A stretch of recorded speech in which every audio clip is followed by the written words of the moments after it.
बनल गाँव के बिगड़ल छोड़ी, अरे यही हमारा गाँव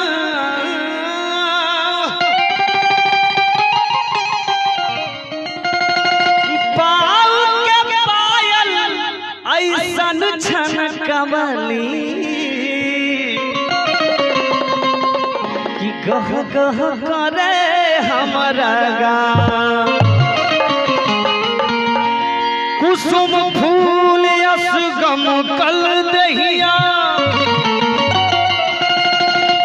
अरे कुसुम करना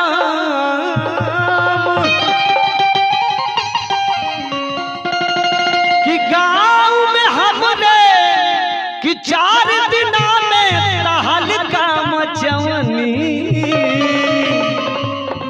गह गह करे हमरा गाँव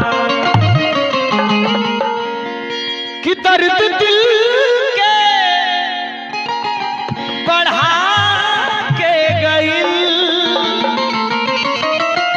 कि रोगी ऐसन धरा के गइल। आइल हितई में 4 दिन खातिर रे बाकी, बाकी रे बाबा तहलका मचा के गइल। अपन जीजा के लिया के गइल। ऐसन जीजा मिली न कहूँ तोहरा के अब रानी जब से बाकी हल्फा मचा के गई कि दर्द दिल के बढ़ा के गई, दर्द दिल के बढ़ा के गई। आइल ही सही में 4 दिन खातिर बाकी हल्फा मचा के गई, बाकी हल्फा मचा के गई।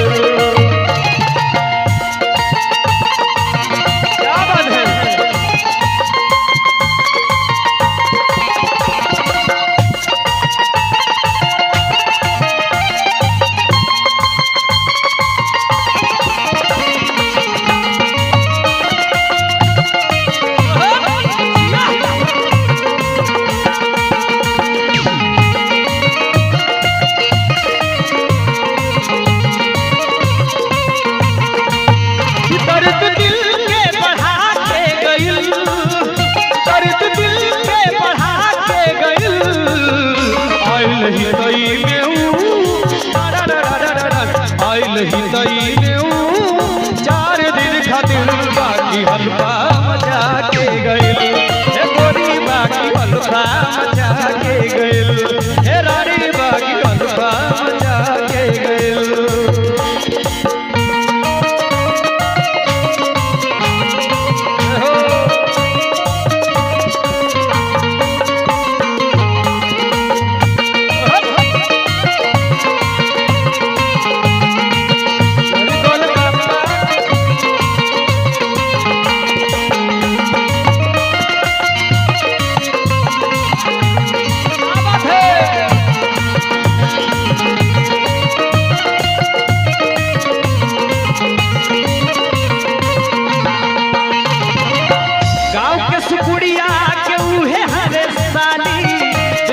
भोला बाकी बड़की खिलाड़ी,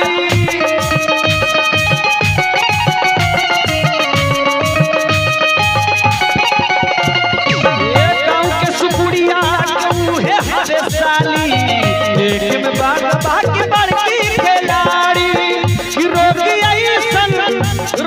ऐसन धरा के गई, रोगी ऐसन धरा के गई। आइल ही में 4 दिन खातिर बाकी